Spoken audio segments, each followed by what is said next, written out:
Kemudian di semester ini kita ketemu lagi di mata kuliah audit fraud ini. Biasanya saya di mata kuliah semester 6 itu mengajarnya memang konsentrasi audit. Tetapi begitu masuk ke semester 7 digeser ke konsentrasi perpajakan. Ya, kenapa seperti itu? Karena memang saya risetnya lebih fokus di perpajakan, sedangkan untuk pengalaman memang saya sebelumnya dulu auditor.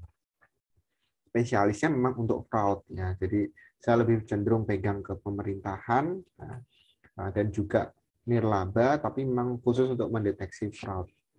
Proyek terakhir kita kebetulan dengan salah satu almarhum dosen kita, Bapak Primsa Bangun, itu juga kita sampai ke pengadilan tinggi ya, karena kita menemukan ada fraud sebesar 1,9 miliar yang akhirnya kita bawa ke pengadilan, tetapi akhirnya kalah juga gitu. Artinya di situ bukan cuma masalah kemampuan auditor untuk menemukan fraud, tetapi juga butuh dana besar ya untuk menghadapi persidangan yang bolak-balik untuk kita bisa hadapi bersama-sama. Oke, saya ganti dulu di sini. Fraud audit 6-4B, betul ya?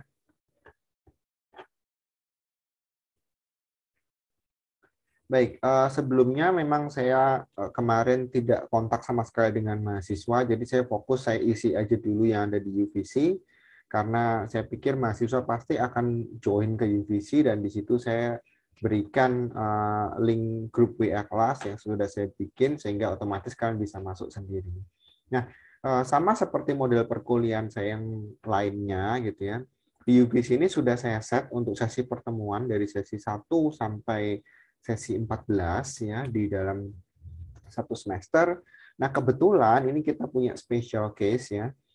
Karena UTS-nya itu ada di awal bulan Mei, awal-awal Mei, dan tanggal 27 April kita masih ada kuliah. Jadi sesi 8 kita naikkan dulu ke sebelum UTS.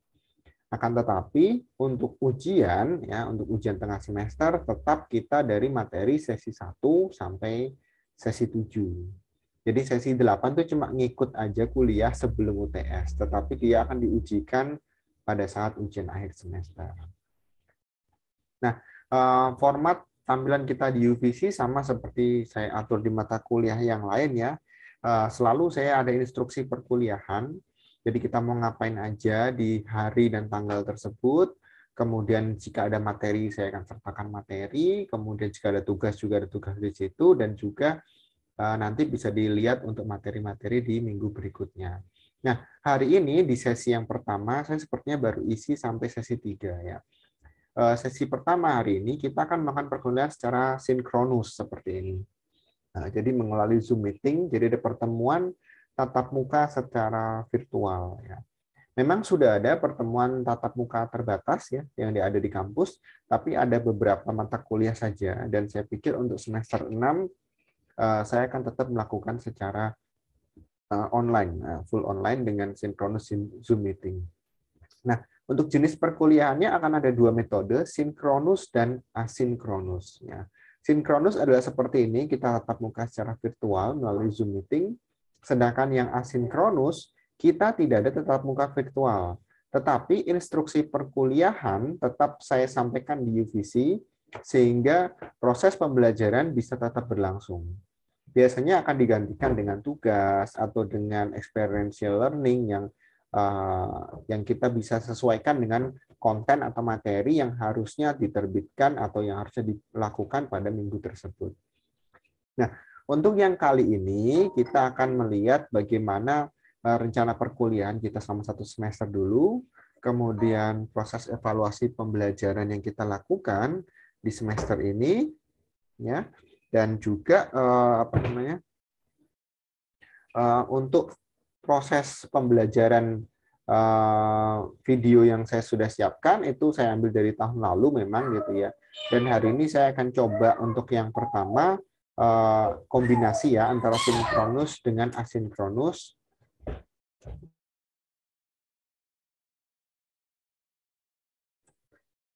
Ya, untuk hari ini saya akan coba kombinasikan antara sinkronus dengan asinkronus. Kemudian nanti akan ada evaluasi untuk tugas yang pertama, ya nanti saya akan jelaskan seperti apa. Kemudian sesi yang berikutnya saya akan menjelaskan detail mengenai RPS-nya.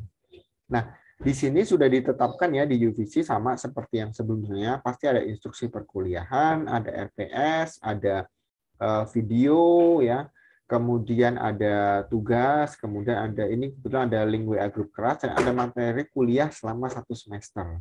Saya sengaja taruh di awal di satu sesi ini supaya apa? Kalian bisa sekaligus downloadnya, satu aja downloadnya. Kemudian untuk apa namanya? Untuk materi yang per minggunya kita langsung disesuaikan di sini. Jadi ini full untuk 1 semester. Jadi nanti kalian bisa langsung sekaligus downloadnya, nggak usah per sesi. Nanti akan ada lag di internetnya biasanya seperti itu. Nah, untuk video pembelajaran ini sudah saya tautkan, tapi untuk yang tugasnya belum. Nanti saya akan jelaskan satu persatu. Ya. Baik, untuk yang berikutnya kita akan melihat mengenai RPS-nya seperti apa, atau rencana pertemuan kita seperti apa. Nah, ini RPS yang berlaku untuk saat ini ya di dalam mata kuliah kita. Ini yang terbaru kemarin per Februari baru kita evaluasi. Pada dasarnya tujuan dari pembelajaran ini adalah 3 topik utama di dalam fraud ya, yaitu fraud itu selalu ada 3 bagian, yaitu terkait dengan penyalahgunaan aset ya, atau penggunaan salah satu aset tetap maupun aset tidak tetap yang ada di dalam perusahaan.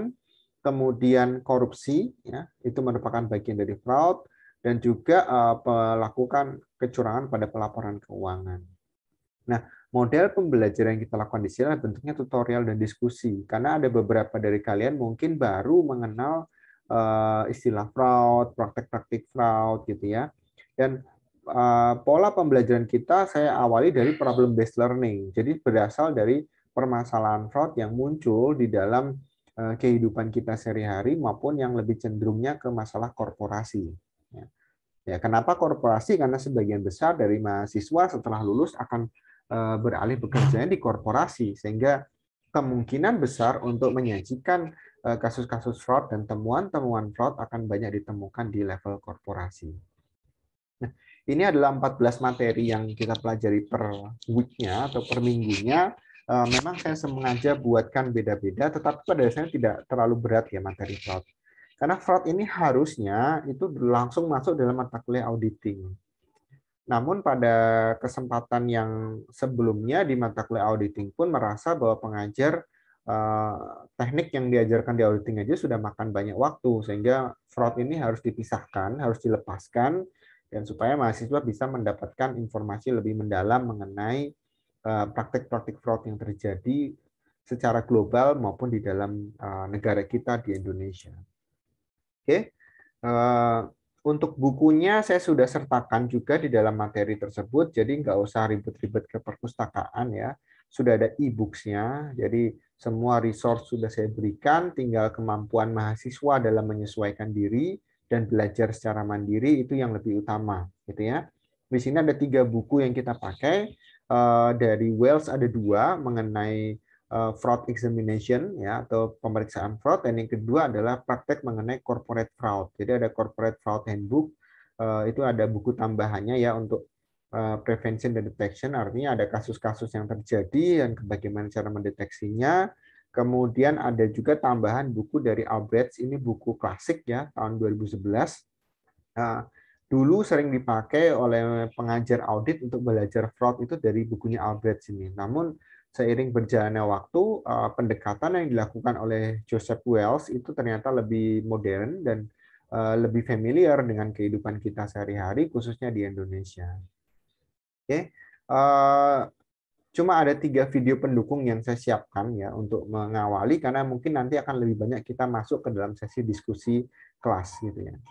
Untuk pengajar ada 2 di sini, saya dan Bapak Yohanes. Saya untuk yang kelas pagi, Bapak Yohanes yang kelas malam. Karena ternyata peminat untuk audit tidak terlalu banyak, jadi cuma dibagi menjadi 2 kelas saja. Oke. Syaratnya mata kuliah ini jelas ya, harus ada auditing 1 dan auditing 2 ya. Sekalipun baru berbarengan gitu pun nggak masalah. Yang penting konsep auditnya itu akan masuk terlebih dahulu. Baik, ini adalah rencana pertemuan kita. Nah, yang mau saya tekankan di sini adalah di kolom yang keempat, kriteria dan teknik penilaian. Nah, Di sini selalu saya tekankan bahwa teknik penilaian kita ada dua tipikal ya, diskusi kelas dan tes online. Tes online seperti yang kalian lihat tadi di dalam UVC, nanti juga akan saya ulangi kembali gitu ya, bahwa itu merupakan submission tugas dan juga prosesnya mandiri. Tetapi ada satu yang mungkin suka dilupakan oleh mahasiswa, yaitu diskusi kelas. Ya. Beberapa pertemuan sebelumnya, baik di semester lalu maupun tahun lalu, juga ada yang memang komplain gitu ya ke kelas saya, Pak, saya selalu ikut perkuliahan, saya selalu hadir di Zoom meeting, saya selalu mengerjakan tugas, tetapi kenapa nilai saya tidak maksimal? Mungkin dalam artian maksimal itu mungkin dapat 100 atau bagaimana gitu ya. Saya nggak terlalu paham permintaan dari mahasiswa tersebut. Yang pasti saya kembalikan lagi bahwa tolong dikaji ulang, dilihat di RPS-nya bahwa teknik penilaian kita ada dua. Ada diskusi kelas, ada tes online. Ketika tes online dikerjakan gitu kan, ada atau tidak di dalam kelas itu bisa dilakukan. Karena itu mandiri. Tetapi diskusi kelas sekalipun ada di dalam perkuliahan, ada di dalam kelas, tapi kalau hanya pasif, diam saja, cuma off cam aja dan sebagainya gitu ya, tanpa alasan dan tanpa informasi apapun ya pasti akan ketinggalan dan tidak akan mendapatkan kontribusi dan respek yang sama ya terhadap peserta yang lain. Itu sudah dibuktikan, apalagi dalam kondisi pandemi saat ini, banyak pekerjaan-pekerjaan yang sudah dilakukan dengan menggunakan basis virtual. Ya. Bukan lagi kemampuan kognitif yang dikedepankan, ya, kemampuan, skill, IQ, mau IQ tinggi sekalipun ya, tetapi tanpa respect, ya, tanpa kemampuan afektif, ya, tanpa diskusi, tanpa apa ya, ibaratnya kehadiran, appearance kita ya sekalipun dalam bentuk virtual itu bisa dirasakan oleh orang lain atau bisa dirasakan dalam satu kelompok dalam diskusi kelas, nah itu akan lebih dirasa. Di dalam rapat-rapat di perusahaan pun sekarang seperti itu. Ya. Sekalipun basisnya menggunakan virtual, ya baik Zoom maupun model yang lain. Jadi itu yang perlu saya tekankan ke mahasiswa. Ukrida juga akan membentuk pola dan karakter yang seperti itu. Jadi kalau kalian mau lulus dari Ukrida, ya karakter itu yang akan terbentuk dari kalian. Gitu. Kami nggak mau mempertaruhkan nama besar Ukrida atau nama baik Ukrida hanya karena karakter mahasiswa yang memang sulit untuk dirubah ya. Otomatis pasti akan ada ganjalan tersendiri ya di dalam aktivitas sehari-hari. Kira-kira seperti itu. Baik, ini untuk informasi. Sebentar. Oke, silahkan nih Diu, tidak apa-apa ya. Oke, baik.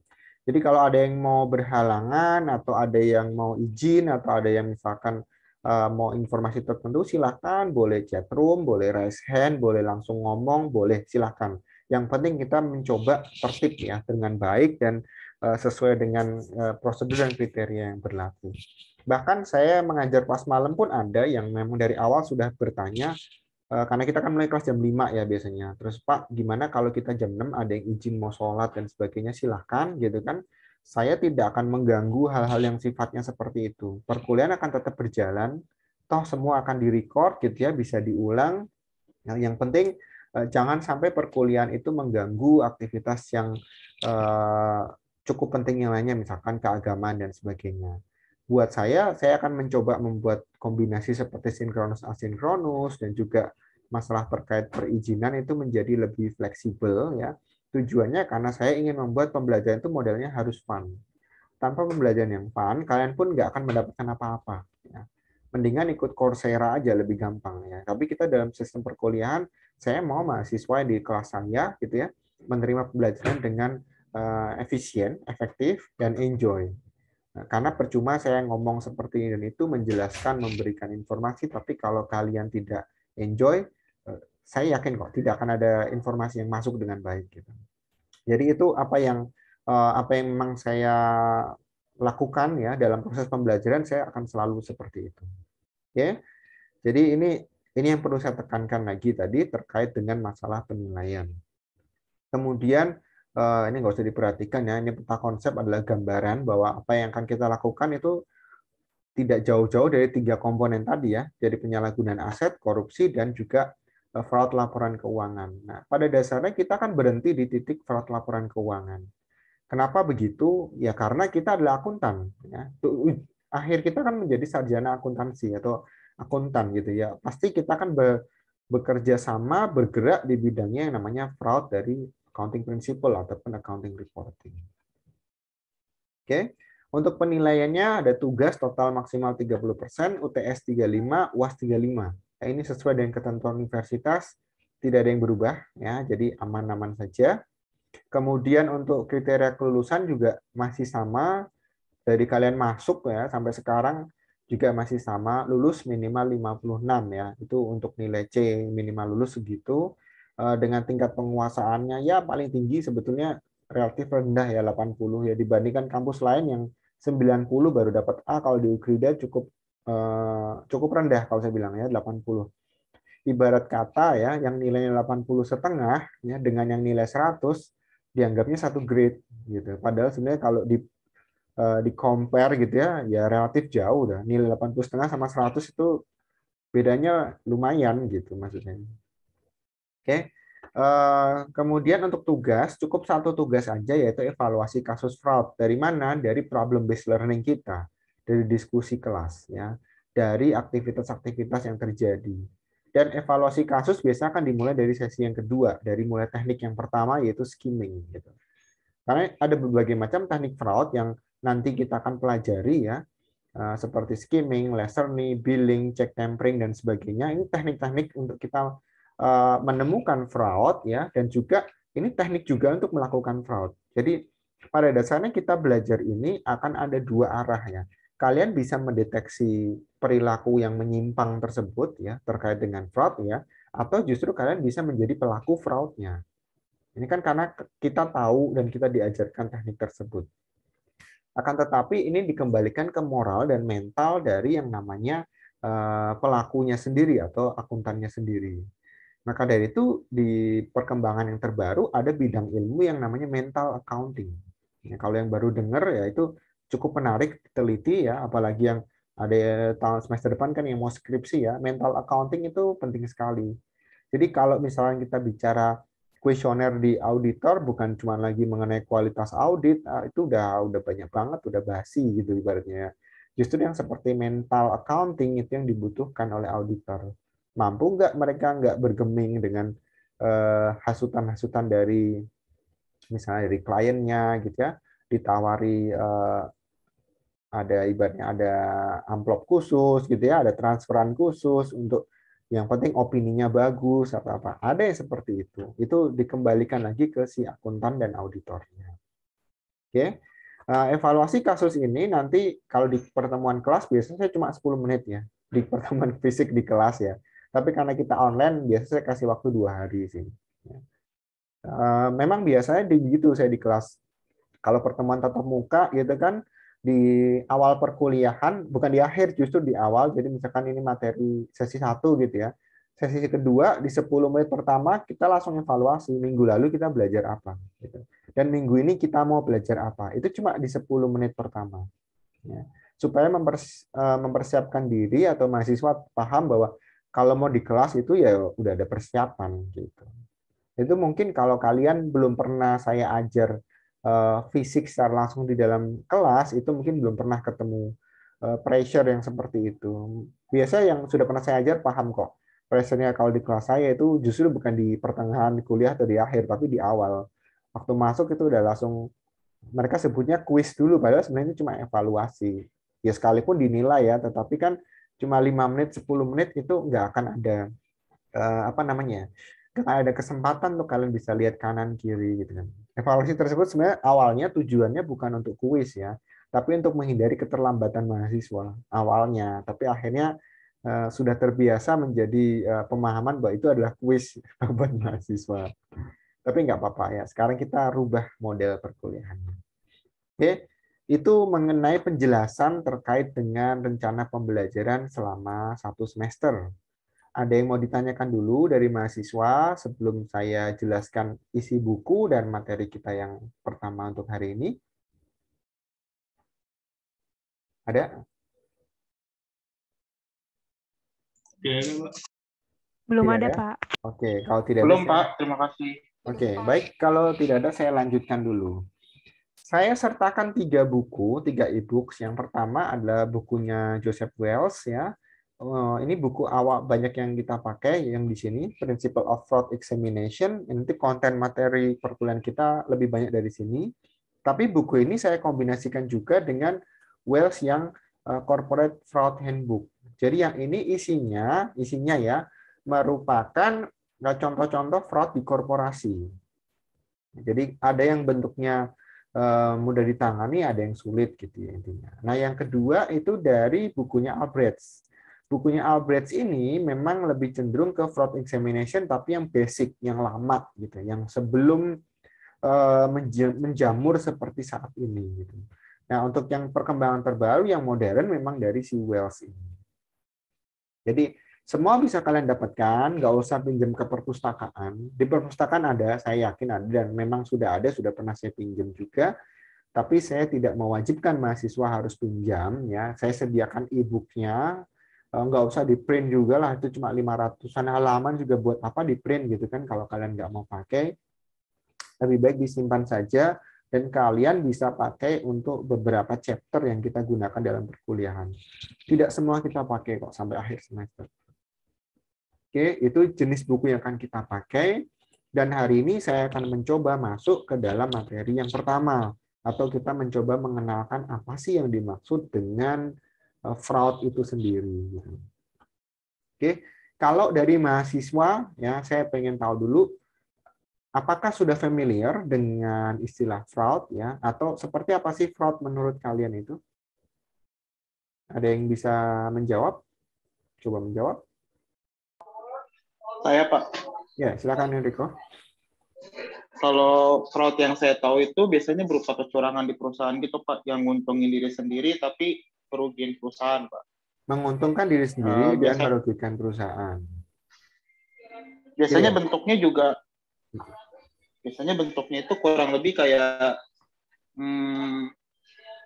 kayak penyelewengan kas gitu, Pak. Terus penyelewengan piutang dan lain-lain, Pak. Penyelewengan kas, penyelewengan piutang. Oke, apalagi? Kalau ini Diu bilang kejahatan, ya salah satu bentuk kejahatan, betul, nggak salah gitu. Yang lain apa coba? Selain itu kecurangan apa? yang dilakukan secara sengaja, Pak. Kecurangan yang Dilakukan dilakukan secara sengaja. Oke. untuk mencapai tujuan tertentu. Oke, bagus Jeffrey. Disengaja, kata kuncinya disengaja. Kalau nggak disengaja itu kelalaian ya, benar ya? Oke, dari apa yang saya dapatkan dari definisi kalian, ada yang bilang disengaja, ada yang bilang apa namanya tadi kejahatan, ya, ada yang bilang untuk kepentingan pribadi, ya, kurang lebih semuanya itu sama. Ya. Yang pasti fraud itu dia dilakukan dengan tujuan tertentu, seperti kata Enrico tadi, pasti ada tujuan tertentu. Dan yang kedua, dia masuk tindakan yang sifatnya ilegal, masuk ranah kejahatan, seperti yang dikatakan oleh Nidiu tadi. Karena ada undang-undang anti fraud. Jadi sebenarnya itu adalah tindakan yang ilegal, bukan tindakan yang legal. Dan yang pasti gitu kan, dia memiliki dampak finansial. Dampak finansial. Kalau dampaknya non finansial, misalkan sosial ataupun mental, mungkin tidak akan sebesar dan sehebat yang ditangani oleh korporasi atau perusahaan. Nah, justru karena dampaknya di finansial, maka yang ketemu dengan fraud atau pasangan fraud itu biasanya adalah si auditor. Maka jangan heran kalau yang namanya fraud examinator atau yang namanya apa namanya pemeriksa fraud itu biasanya dia adalah seorang auditor awalnya yang sudah cukup berpengalaman minimal rata-rata 10 tahun gitu ya, baru dia menjadi fraud examinator. Nah, ada yang berbeda dari proses auditing dengan fraud. Sekalipun jalannya sama, kemudian skill yang dimiliki kurang lebih sama, bedanya apa? Kalau audit itu kan dilakukan setiap tahun atau per 6 bulan sekali. Kalau fraud itu tidak harus, kecuali jika memang ada informasi bahwa ada apa namanya, bahwa ada perusahaan yang merasa terindikasi ya bahwa oh ini kayaknya ada fraud nih. Di mana fraudnya? Misalnya di piutang. Nah, yang akan diperiksa piutangnya saja. Itu terkait dengan scope. Jadi audit dengan fraud itu nggak bisa sama. Kalau audit itu general ya, jadi semua lapisan, semua akun diperiksa. Tapi kalau fraud ya spesifik. Dia fraudnya di mana? Ya itu yang akan dicek di situ aja. Seperti yang saya lakukan, misalkan ada fraud di persediaan. Ya. Saya ditugasin untuk memeriksa fraud persediaan. Nah, saya akan ngecek persediaan aja. Mau dia bentuknya dalam bentuk barang jadi, setengah jadi atau apapun, saya periksa. Tetapi kalau terkait dengan penjualan yang sifatnya kredit non kredit, saya nggak periksa. Sekalipun itu ada hubungannya dengan persediaan, saya periksa fisiknya dan berapa kerugian yang terjadi di situ. Bedanya lagi antara auditing dengan fraud adalah di hasilnya ya. Kalau audit ada opini audit ya dengan berbagai macam level ya. Tapi kalau di sini adalah berapa banyak temuannya, blame-nya gitu ya. Ada berapa banyak temuan yang terindikasi melakukan pelanggaran dan merugikan perusahaan. Atau kalau pemerintah itu namanya kerugian negara, ya kurang lebih sama. Nah, hubungannya bagaimana kalau di auditing kita kan non adversarial. Nah, sedangkan kalau fraud itu adversarial. Maksudnya apa sih? Dia punya dampak yang relatif besar. Dampak yang relatif besar. Kalau dampaknya nggak besar bagaimana? Nah, itu maksudnya masih di auditing. Jadi masih ada namanya follow up. Audit itu kan ada follow up ya, ada perbaikan. Tapi kalau fraud nggak bisa. Fraud itu ditindak, ya, bukan diperbaiki. Gitu. Kemudian kalau metodologinya, yang satu pakai teknik audit, yang satu pakai teknik fraud examination. Makanya gelarnya beda ya. Gelarnya CFA dia, Certified Fraud Examiner. Nah, asumsi dasarnya kalau di auditing kalian belajar namanya skeptisme, ya. Rasa ingin tahu, kecurigaan gitu ya. Tapi kalau di fraud kita nggak bisa pakai skeptisme lagi, pakainya proving. Kalau dibilang ada kerugian, langsung kita buktikan. Ada bukti secara fisik, ya, ada bukti secara akuntansi, dan juga ada bukti misalkan dokumentasi foto, CCTV dan sebagainya. Jadi selama misalkan saya sendiri misalkan memeriksa fraud, yang saya periksa itu bukan cuma laporan keuangannya aja ya. Saya harus masuk ke gudang, periksa CCTV, CCTV nyala dari jam berapa sampai jam berapa, siapa yang akses masuk, akses keluar gitu ya, sampai menanyai orang-orang yang ada di dalam situ. Itu skopnya fraud luas sekali gitu. Jadi biasanya orang yang berkecimpung di fraud itu memang mereka yang sudah berpengalaman cukup lama. Oke. Nah, sifatnya fraud awalnya adalah predications, ya, estimasi. Ya. Estimasi tetapi untuk hal-hal yang sudah lewat ya, sudah terjadi. Ya. Jadi kalau sudah terjadi, kita estimasi berapa kerugiannya. Jadi yang diestimasi itu bukan kejahatannya, tetapi kerugian yang terjadi. Oke. Nah, bagaimana tools-nya atau tekniknya gitu. Nah, ini semua kita pakai loh di dalam fraud. Jadi kalau kita menyatakan sebuah account atau sebuah aktivitas itu mengalami fraud, misalkan contoh, oh ada fraud di hutang dagang, atau ada fraud di pembelian, paling gampang gitu ya, ada fraud di pembelian. Maka kita harus punya dokumen analisis. Harus ada bukti, apakah ada nota palsu, ya, faktur palsu. Ya. Yang kedua, harus ada witness, ada pengakuan dari pihak ketiga yang sifatnya netral. Caranya bagaimana? Biasanya kalau di pengadilan itu minta saksi. Ya, sama, di fraud juga sama. Kita akan mencari saksi yang lebih netral. Ya. Contoh misalkan yang saya temukan fraud di pergudangan, yang kita biasa jadikan saksi itu adalah satpam. Satpam pada shift-shift jam tertentu. Jam pagi, jam tengah malam, gitu kan. Kan ada yang aneh ya, misalnya barang masuk gudang itu kan ada rata-rata dari jam berapa pagi sampai jam 5 sore. Kalau ada barang masuk gudang jam 10 malam, nah, itu ada sesuatu yang aneh. Nah, di situ kita minta witness dari si satpam yang shift malam. Kemudian ada corroborative witness. Jadi kita juga minta pengakuan dari si pelakunya juga. Benar nggak begitu? Gitu. Jadi kayak kita semi-semi jadi hakim gitu ya. Cari orang yang netral, sama si pelakunya juga kita tanya.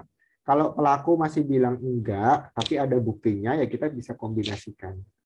Tetapi kalau pelaku mengakui gitu ya, nah itu juga bisa kita pertimbangkan. Oh, yang penting dia mengakui. Nah, ada juga kita bisa cari ada konspirasinya dari siapa. Apakah dilakukan oleh karyawan, bosnya, gitu ya, atau justru orang-orang di luar perusahaan. Baru kita akan ketemu targetnya. Siapa sih pelaku sebenarnya? Siapa sih perpetratornya, gitu? Atau siapa sih pelaku orang utamanya? Nah, itu semua dibutuhkan observasi yang mendalam. Memeriksa fraud ya tidak sama seperti memeriksa audit. Untuk satu kasus fraud saja itu bisa diperiksa mungkin paling cepat ya, tergantung dari jumlah asetnya ya. Kalau pengalaman saya, kalau misalnya asetnya nggak nyampe 5 miliar, ya paling itu 2 bulan periksanya. Itu hanya untuk satu item aja. Bagaimana kalau item-itemnya banyak? Nah, itu perlu diperhatikan. Makanya fraud, kembali lagi ke sini tadi, dia non-recurring, nggak setiap saat. Jadi ketika ada indikasi, ya, baru kita lakukan pemeriksaan fraud. Karena seperti ini ya, butuh banyak sekali dokumen. Kita perlu nyari saksi-saksi, ya, siapa yang menjadi konspiratornya, itu juga butuh waktu loh. Kita harus nanya-nanya, kita harus kayak jadi detektif gitu ya, ke sana kemari gitu. Jadi sebenarnya profesi ini menarik sekali. Bahkan pertama kali saya pernah lihat ada yang namanya investigator yang dipanggil sama Kick Andy pertama kali juga sama ya. Dia awalnya dari auditor juga, terus menjadi investigator gitu untuk hutang dan sebagainya, sampai dibawain senjata tajam gitu. Dan itu terjadi bukan cuma di Indonesia, di luar negeri juga sama. Gitu. Kalau tidak percaya, ini saya sudah buktikan sendiri. Sebelumnya saya tergabung dengan ICW, Indonesia Corruption Watch. Bahkan saya bisa sempat mengungkapkan kasus kecurangan di alat kesehatan di Banten, Provinsi Banten. Itu bersama teman-teman dari namanya Fitra ya, untuk transparansi internasional atau transparansi Indonesia gitu ya. Kita menemukan sampai akhirnya waktu itu Gubernur Banten ya, si Ratu Atut Khosyah itu dipenjara. Itu bersama teman-teman dari ICW Banten kita berhasil menemukan itu, tetapi ada efek lain, misalkan kayak kita diawasi, bahkan ada teman saya lagi jalan pulang dari stasiun aja sampai diikutin orang bawa parang, ya, bawa senjata tajam seperti itu. Jadi efeknya namanya sebagai fraud pasti ada dampak yang berbeda ya, baik dari kehidupannya. Dan itu biasanya mereka lebih hati-hati, lebih keras ya, karena mereka akan mengungkapkan kejahatan. Kalian bisa lihat lah kalau di televisi atau di sinetron atau di film-film itu bagaimana sih gitu ya. Kalau ada orang mengungkap kejahatan itu kan pasti diincar oleh penjahatnya sendiri. Oke. Nah, berbicara mengenai elemen fraud, kita punya 4 elemen utama. Yang pasti adalah nilainya material, besar.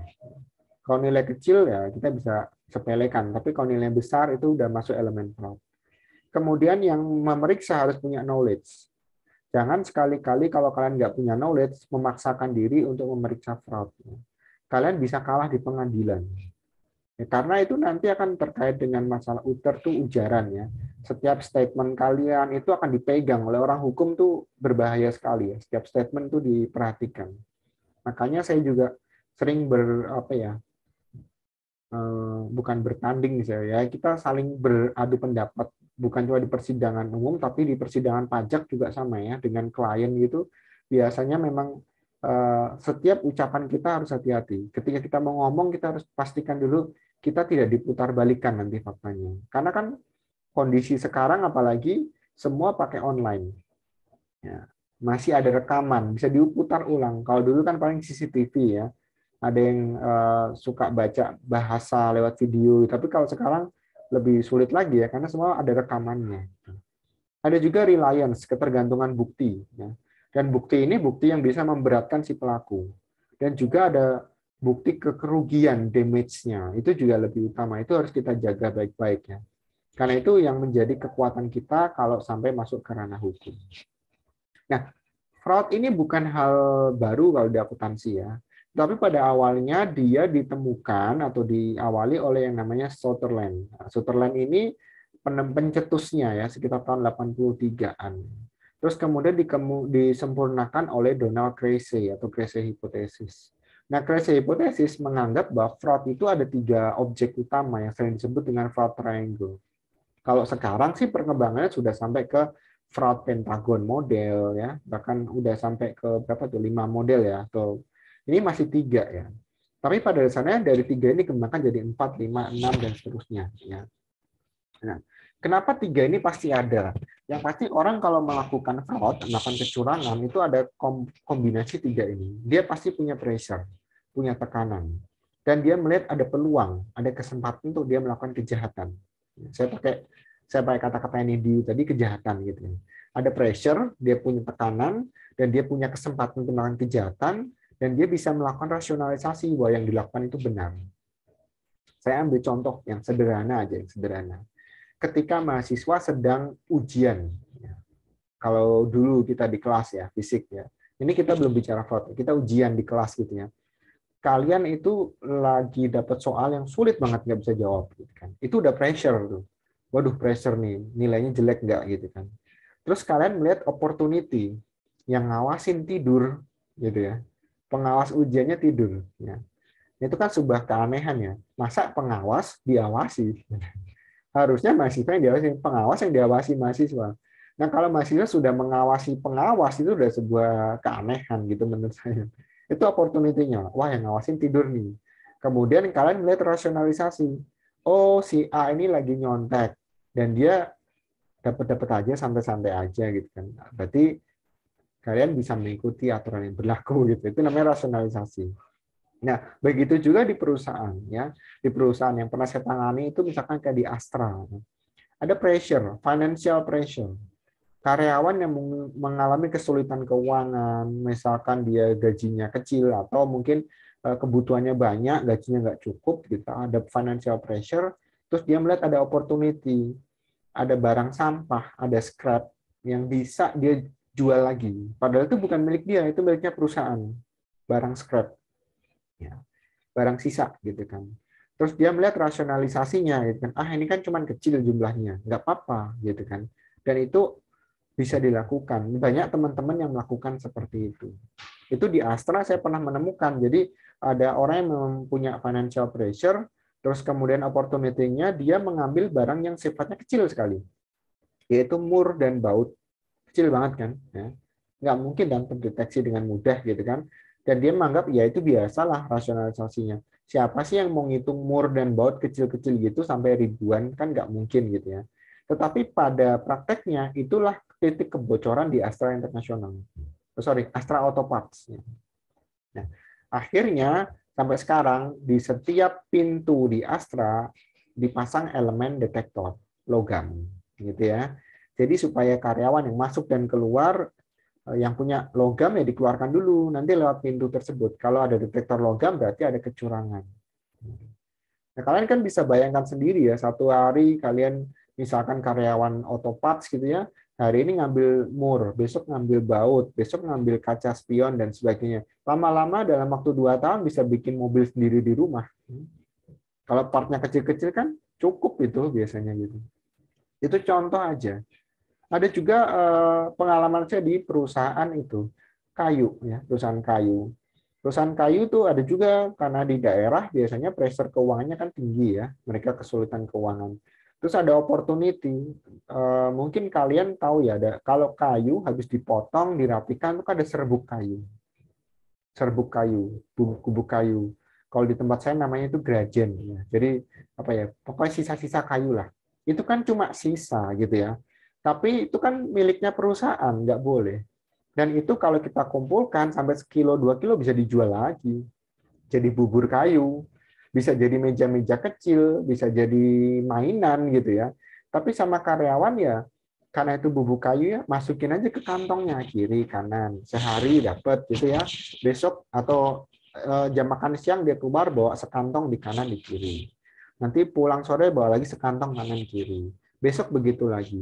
Lama-lama 1 bulan bisa loh kekumpul 1 kilo, dia jual dapat keuangannya sendiri. Terdeteksi nggak? Ya nggak bisa. Itu kan bukan logam gitu ya. Tapi kita bisa tahu ini serbuk kayu banyak aja yang hilang gitu kan. Jadi seperti itu ada manfaat, ada dampak ya yang kita bisa lakukan di perusahaan. Jadi itu pengalaman berharga yang pernah saya dapatkan di dunia pekerjaan gitu ya terkait dengan fraud. Ini berbahaya sekali kalau terjadi di sekitar kita. Gitu.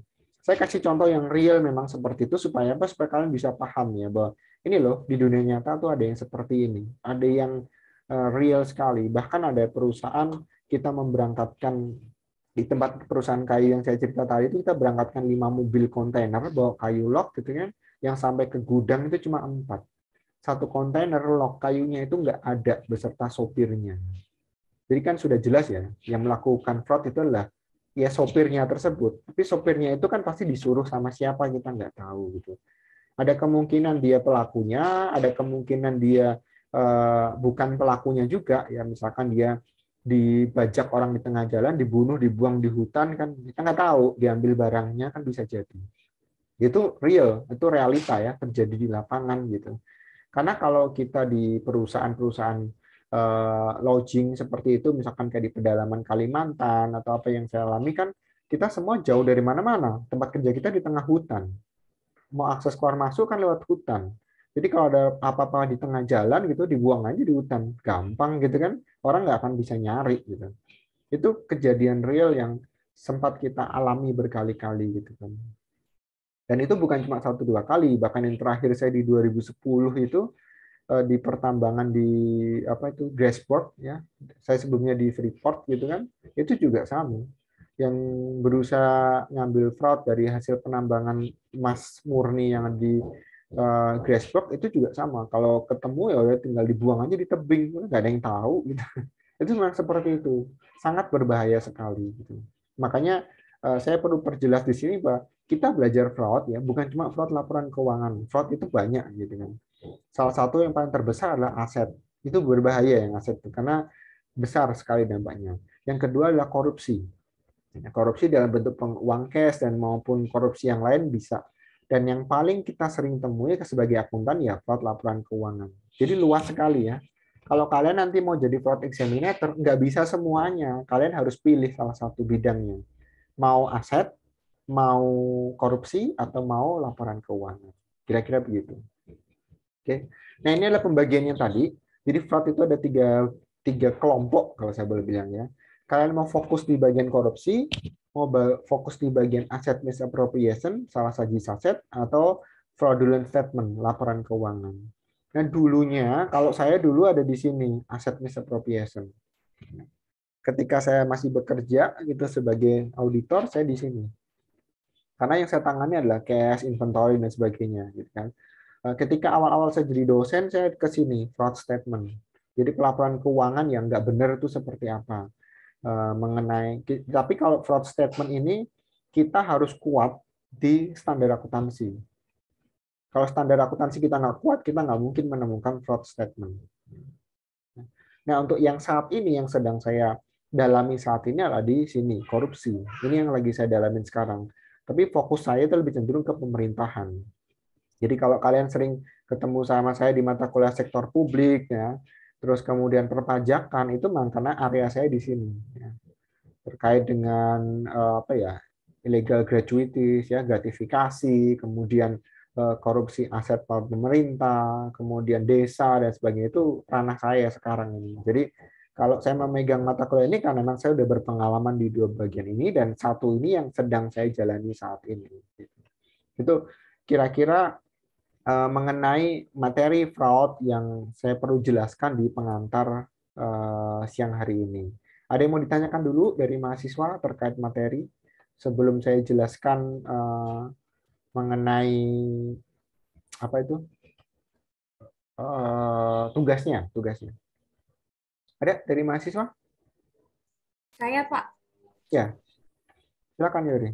Saya pengen tanya, Pak, apa ada level gitu, Pak, untuk level sanksi yang dikenakan kepada pelaku fraud? Karena kan dari contoh yang Bapak tadi berikan kan, contohnya misalnya kayak si pekerja Astra itu yang mur, terus yang serbuk kayu itu kan sampah kan, Pak. Jadi kalau saya lihat tuh kayak perbedaannya juga jauh gitu, Pak, karena kan mur itu kan salah satu dari bahan buat Astra itu kan. Nah, kalau serbuk ini kan udah sampah nih, Pak. Nah, apa ada perbedaan sanksi gitu, Pak, untuk pelaku fraudnya? Ya. Oke, saya langsung jawab ya. Pasti ada, Yori, pasti ada. Karena gini, itu kan dua jenis perusahaan yang berbeda. Ya, saya perjelas dulu. Yang pertama itu kan di Astra Auto Parts. Ya. Pasti dia punya sanksi. Karena itu perusahaan besar dan Astra itu kan levelnya internasional. Sanksinya sih waktu itu memang secara aturan enggak berat ya. Dia cuma pemotongan gaji atau diminta pengembalian. Tetapi pada skala yang lebih besar bisa jadi dia dikeluarkan. Bisa jadi gitu kan. Tapi kalau untuk yang sebelumnya yang di perusahaan kayu itu namanya itu PT Bangun Sejahtera Abadi.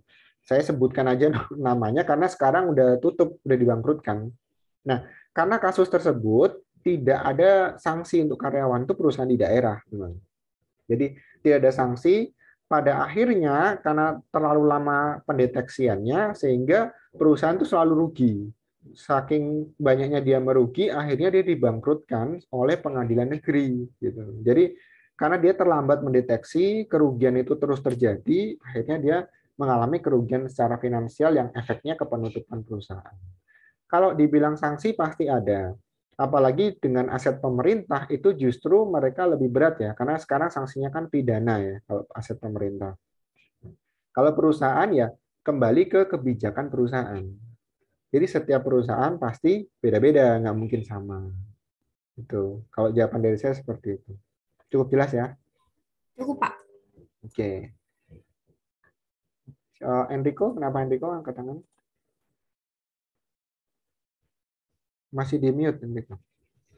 Ya Pak, saya Ya. mau nanya, kan yang Bapak bilang soal jadi fraud examination itu kan ada beberapa tantangan ya Pak, yang salah satunya juga ancaman baik secara fisik maupun non fisik. Itu dari pihak Bapak sendiri waktu Bapak kerja itu ada perlindungannya nggak sih? Atau emang cuman ya udah gitu aja gitu Pak, kita jaga diri aja sendiri gitu. Ada perlindungan khususnya nggak sih?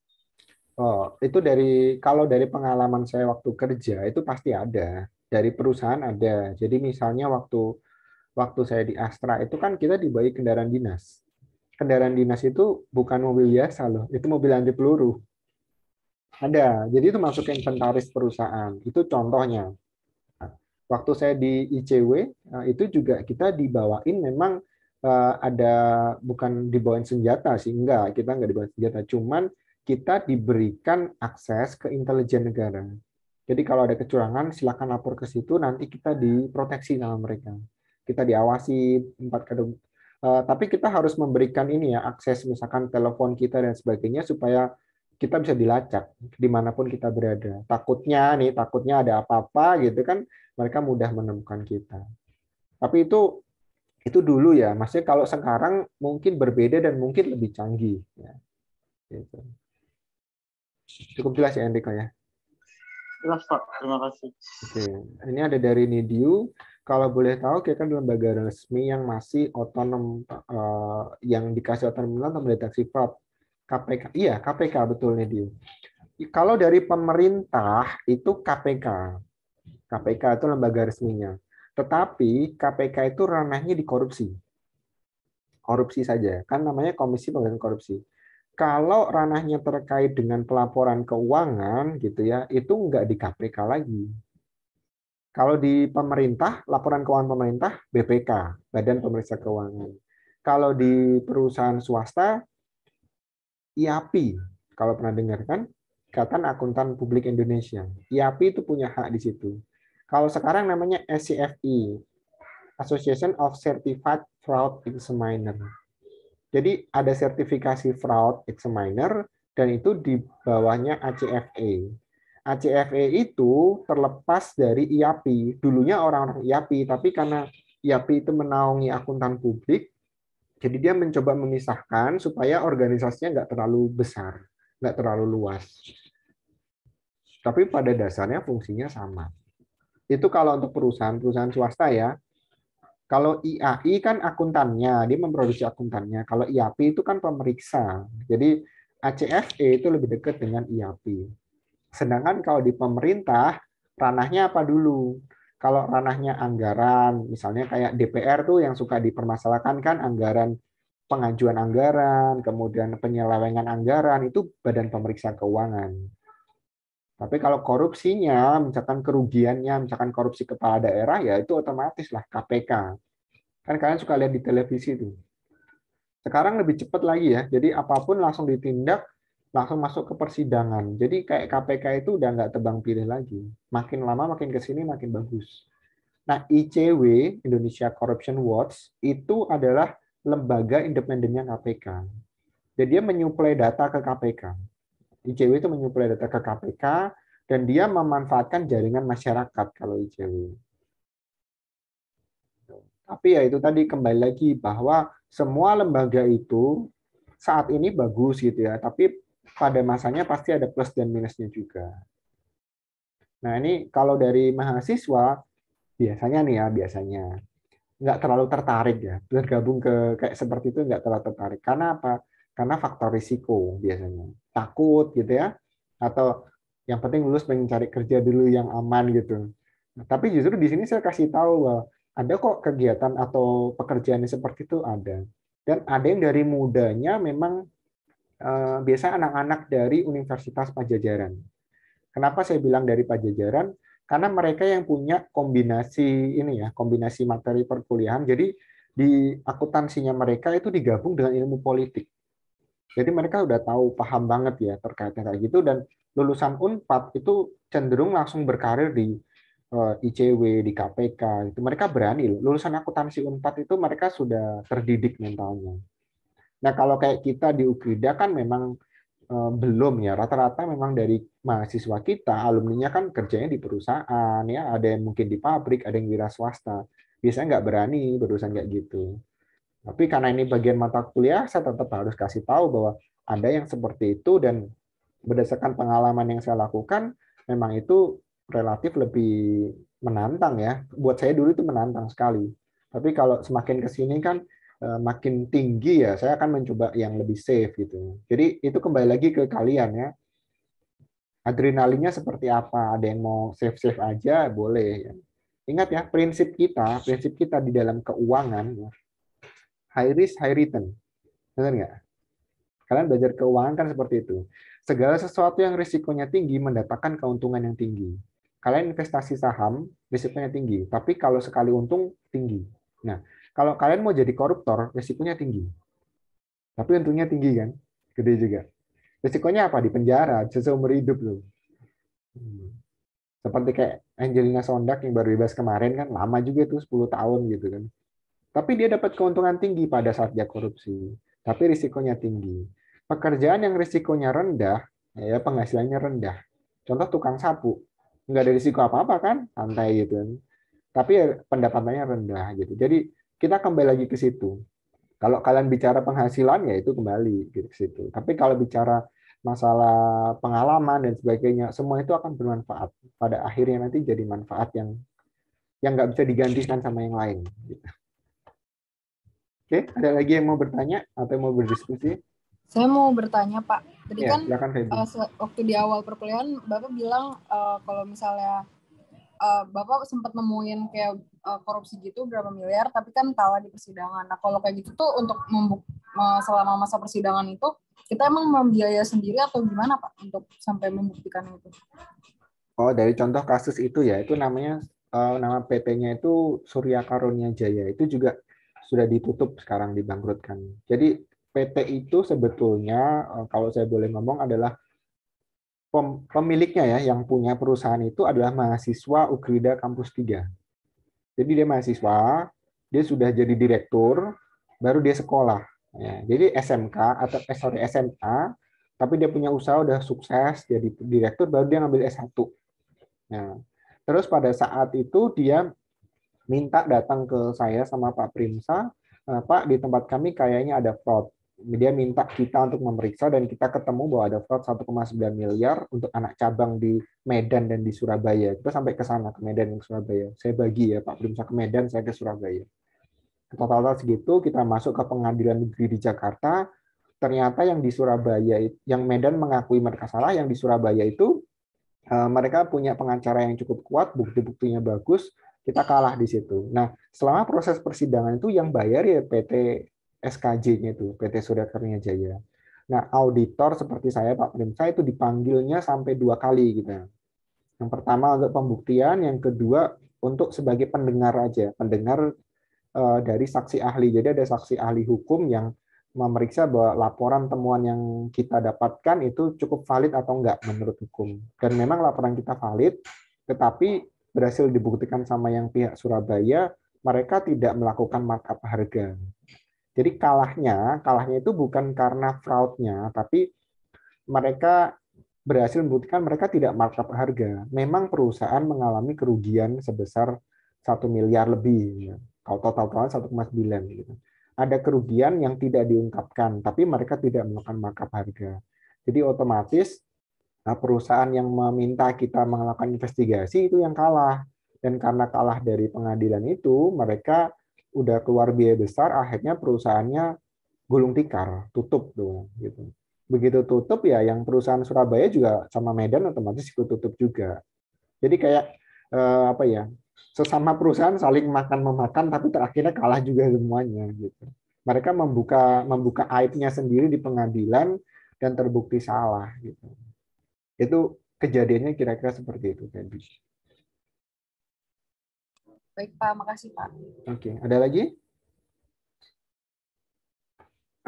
Siapa nih? Saya mau nanya Pak. Oh ya, sorry siapa tadi? Bapak kan Rasul Pak. Oh Rasul, oke. Ya, Pak mau nanya, Bapak kan udah pernah berkecimpung di 3 bagian tadi kan Pak, dari fraud di laporan keuangan, di korupsi, sekarang di korupsi, sama pernah di penyalahgunaan aset. Menurut Bapak itu dari 3 bagian itu sebenarnya yang paling sulit yang mana Pak? Dan kayak tantangan tersendiri dari masing-masing itu apa, Pak? Kasih Pak. Oke, kalau yang paling tantangan tersendiri itu semua pasti punya tantangan tersendiri. Tapi kalau paling sulit itu pasti korupsi.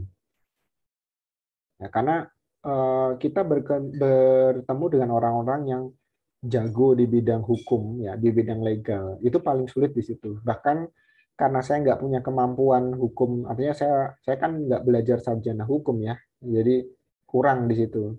Biasanya saya harus minta teman-teman yang punya kemampuan legal bagus. Itu paling berat di situ. Kalau yang paling enak itu justru di penyalahgunaan aset. Karena itu barang yang kelihatan kan. Contoh mobilnya hilang satu, kan mobil bisa kelihatan mata. Aset apa sih misalnya printer hilang satu, komputer hilang satu bisa dihitung. Barang-barang yang kelihatan mata itu paling mudah untuk kita deteksi. Nah kalau yang laporan keuangan itu ya kalau kita belajar akuntansi dengan benar, kita paham standar, kita tahu kok itu salahnya di mana. Itu aturan. Jadi kita bermain dengan aturan. Tapi namanya aturan pasti ada kelemahan gitu ya. Yang pasti paling mudah itu memang aset. Makanya kalau ada apa namanya fraud examinator pemula, pasti larinya ke aset. Atau kalian nanti jadi auditor nih, lulus dari sini jadi auditor. Pertama kali pasti disuruh ngaudit aset. Kenapa coba? Kenapa aset? Kenapa aset? Karena lebih mudah dilihat, lebih mudah ditemukan.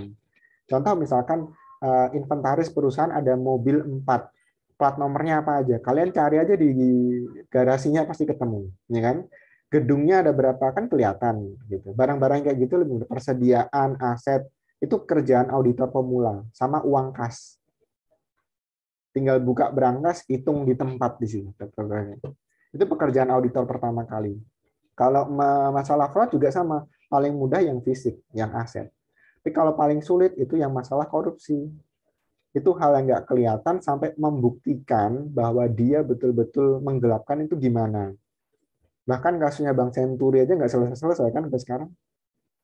Sekalipun udah diputus gitu kan, siapa sih yang bersalah di level yang paling tinggi kan nggak ketahuan sampai sekarang. Belum yang terbaru, yang Garuda, itu udah carut-marut kayak gitu, belum ketahuan juga tuh Garuda. Siapa yang melakukan kesalahan pertama kali. Baru Jiwasraya yang udah diputus. Kalau kalian belajar kasus-kasus seperti itu kan kelihatan, oh Jiwasraya kelihatan, karena ada pengakuan. Tapi kalau kayak Garuda, siapa yang bertanggung jawab? Nggak kelihatan sampai sekarang. Gitu rasanya. Cukup jelas ya? Kalau itu Pak, tadi Bapak bilang bisa untuk yang auditor pemula biasanya masuk langsung ke aset ya Pak? Kalau misalnya dia, itu kita memang bisa milih atau memang bakal ditempatin Pak sama atasannya? Atasan pasti menempatkan, karena kan kalian belum dapat pelatihan, belum dapat pengetahuan gitu kan. Misalnya nih atasan merasa kalian punya kemampuan analitis bagus, ya kalian bisa ditempatkan di misalkan korupsi, misalkan fraud laporan keuangan. Tapi kan itu berdasarkan assessment. Kalau jadi fraud examinator tuh di assessment dulu, diuji kelayakan. Kalian layak nggak? Nilainya berapa gitu? Kemampuannya seberapa? Nggak tiba-tiba ditempatkan di sana sini gitu. Gitu rasanya. Oke Pak, kasih Pak. Oke. Ini ada pertanyaan dari Giovanni. Giovanni bilang apa ini? Di masa pandemi kan harusnya dilakukan secara online dengan teknologi yang makin canggih, maka mudah dilakukan untuk menjadi kendala dalam prosesi mendeteksi fraud. Oh iya, sekarang juga bisa kok kita pakai remote audit kan? Kalian udah pernah dengar ada seminar itu kan? Remote audit, pakai team viewer. Ini contoh nih. Kalian ada nggak yang bisa share screen sesuatu gitu? Dokumen apa coba? Share screen aja sekarang. Bisa nggak?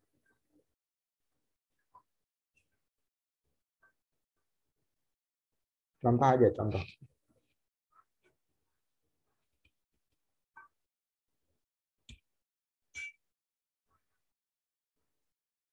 Nah, ini Giovanni share screen ya. Oke.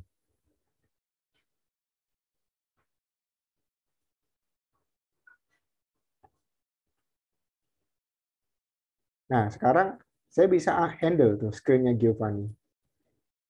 Saya pindahkan ke sini. Ini saya yang handle, bukan si Giovanni. Kita pakai remote dari jauh.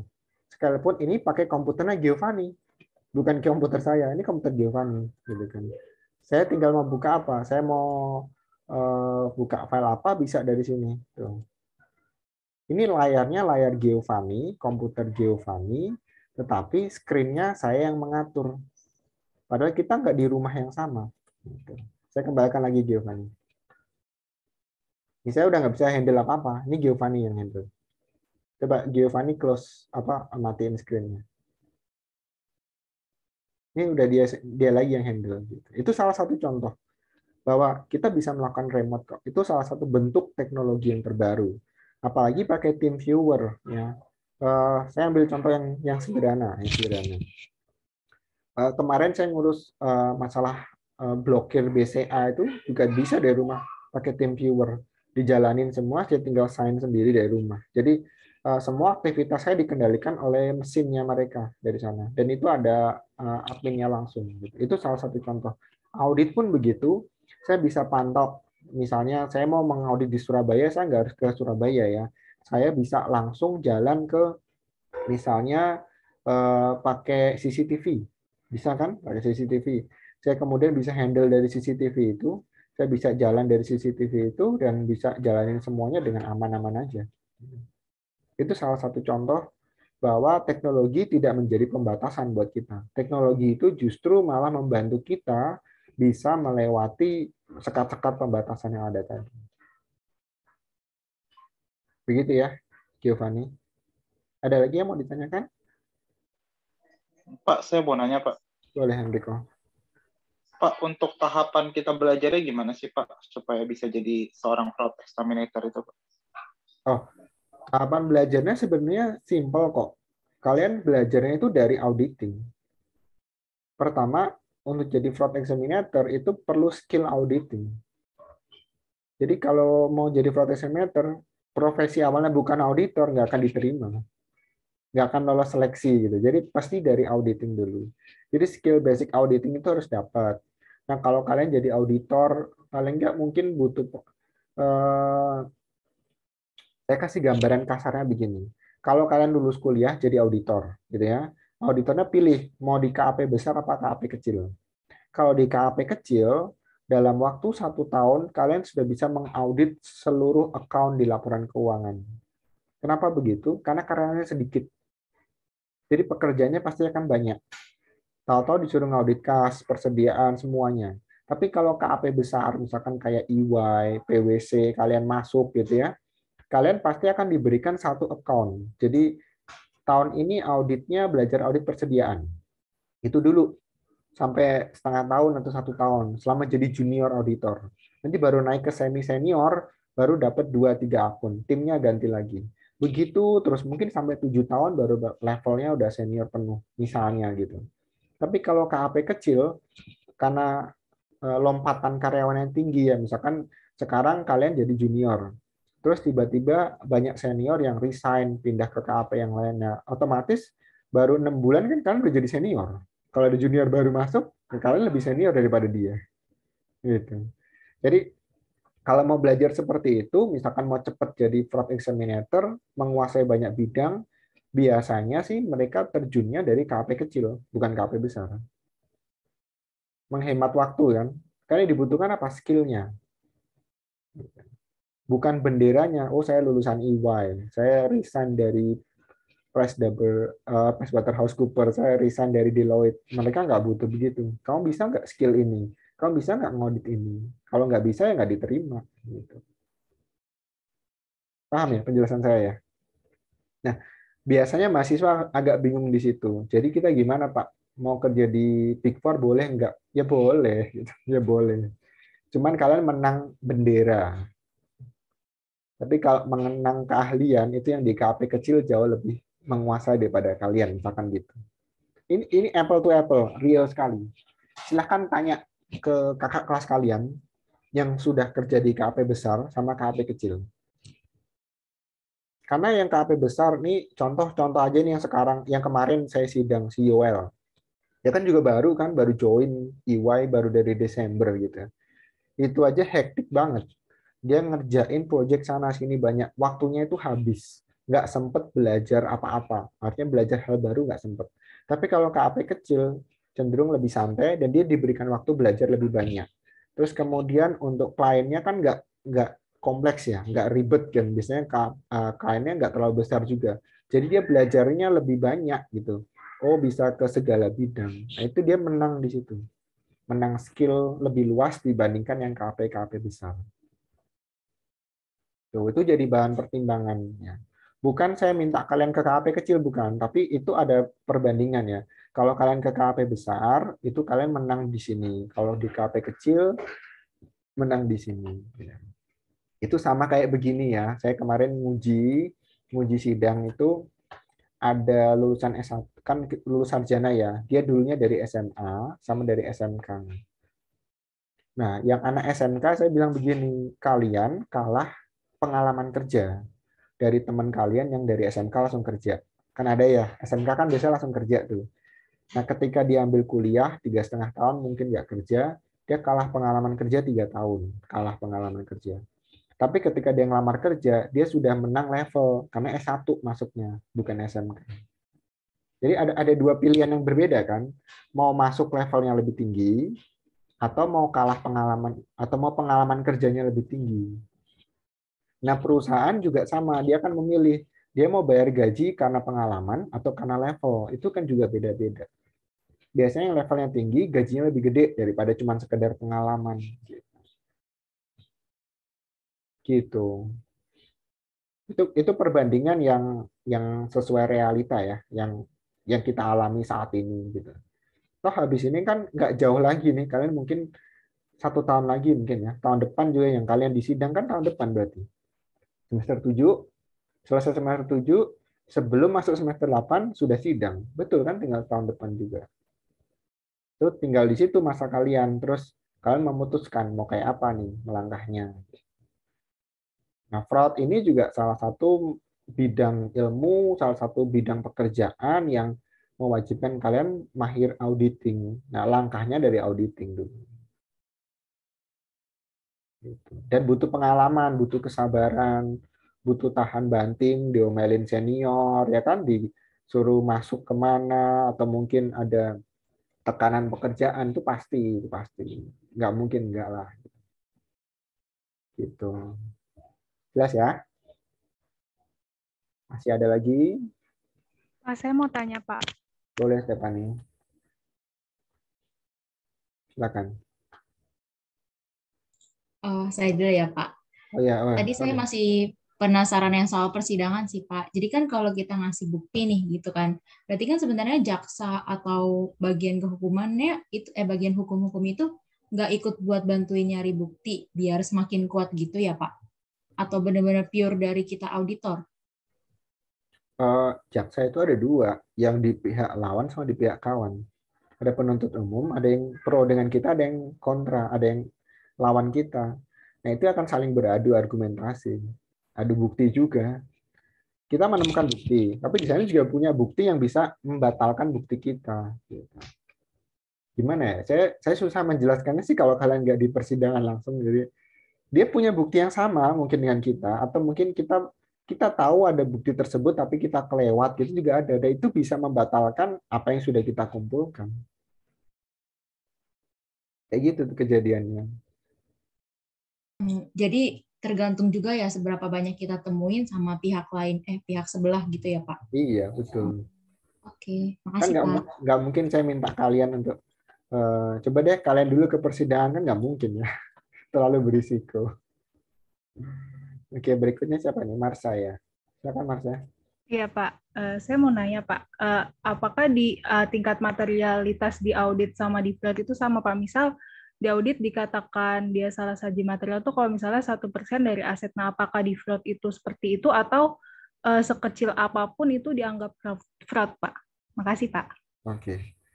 Sama sebetulnya. Materialitasnya sama. Jadi misalkan 1% gitu ya dari total aset atau dari revenue, ya itu sama seperti itu. Akan tetapi yang diperiksa itu satu bagian, Marsha. Saya ambil contoh kasus ketika saya di Freeport. Dia minta materialitasnya 1% dari revenue. Revenue-nya berapa? 8 miliar. 8 miliar. Jadi kalau 1%-nya dari situ berapa tuh? Itu revenue dia 1 tahun tuh segitu 8 miliar. Nah, ketika kita menemukan ada satu item yang di atas 80 juta atau 800 juta, nah kita akan periksa itu aja. Satu itu aja yang kita periksa. Nah, berapapun nilainya, sekecil apapun nilainya, ya kita tetap periksa. Jadi, tetap kita pakai konsep materialitas, tetapi hanya untuk satu bagian, dan kemudian kita periksa detail dari situ. Begitu. Jelas ya? Iya jelas Pak, makasih ya Pak. Oke, ada lagi? Yang mungkin belum clear atau masih pengen tahu sesuatu gitu. Saya yakin ini masih hal baru ya. Kalian mungkin taunya fraud itu kecurangan gitu. Sesederhana itu kan. Tapi kalau saya bukakan, ini loh kayak gini aslinya, realitanya gitu. Mungkin baru menemukan daya tarik atau baru pengen, oh iya ya, ada yang seperti itu gitu. Jadi jangan heran tuh banyak kasus-kasus yang di TV itu bukan cuma kasus politik, bukan cuma kasus terkait dengan hukum, tapi semua ada dampaknya dari akuntansi. Apalagi yang dari perusahaan, pelaporan keuangan itu pasti akuntan itu di dalamnya pasti terlibat juga. Oke, saya rasa cukup dulu ya untuk sesi hari ini. Kan kita baru di pengantar ya. Nanti kita mulai bahas satu persatu tekniknya. Minggu depan kita bahas teknik skimming. Skimming itu apa sih? Nanti contoh-contohnya kita bisa diskusi di situ. Ya, saya mau share screen mengenai tugasnya dulu deh. Nah, sorry belum keluar ya. Oh, oke, ini sekarang udah keluar. Ini tugas kita yang pertama. Tadi kan saya jelaskan mengenai konsep fraud triangle dari Krese gitu kan. Nah, saya minta kalian untuk mengikuti dulu. Itu kan fraud Krese model itu kan tahun 1983 ya. Saat ini tuh udah sampai, kalau saya nggak salah ya, udah sampai modelnya Crow. Crow itu kalau nggak salah fraud Pentagon model. Udah 5 tuh udah Pentagon model. Nah, saya minta kalian belajar mencari informasi sebanyak mungkin. Nggak ada di ebook yang saya kasih. Itu perkembangan terbaru. Jadi silakan mau cari dari apa namanya itu, Kompas boleh, mau cari dari Wikipedia boleh, terserah ya. Model fraud itu yang sekarang terakhir itu seperti apa dan perkembangannya itu kayak gimana. Ya. Tujuan saya cuma satu, ini adalah materi yang apa ya, yang baru, materi yang relevan dan tidak ada di buku manapun karena itu belum, yang membahas perkembangan fraud itu belum ada. Jadi saya minta itu kalian mencari sampai sejauh mana sih, nanti kita diskusikan minggu depan. Yang terakhir itu model apa, fraud jenisnya seperti apa. Nah, saya berikan waktu 2 hari ya, 2 hari sampai tanggal 11 Maret, sampai di akhir hari aja, 2359, kayak biasanya. Jadi biar nggak terlalu lama-lama, karena biasanya di semester 6, 7 itu kan banyak tugas, banyak PR gitu kan. Jadi Jadi buat apa sih numpuk-numpuk PR gitu? 2 hari aja cukup. Silahkan kalian berdiskusi dengan teman-teman yang lain boleh, tetapi untuk pengumpulannya tetap masing-masing. Gitu. Cukup jelas ya? Untuk tugasnya jelas? Jelas, Pak. Oke. Jelas, Pak. Pak, Pak mau Baik. tanya nanti untuk Oke. pengumpulannya formatnya menggunakan apa ya Pak? Apa bebas terserah kita untuk medianya? Oh bebas, yang penting bisa diupload pakai Word boleh, mau pakai, tapi paling enak sih pakai Word ya atau pakai PDF terserah. Bebas. Cepat. Oke. Baik. Sebentar saya matikan dulu recordingnya.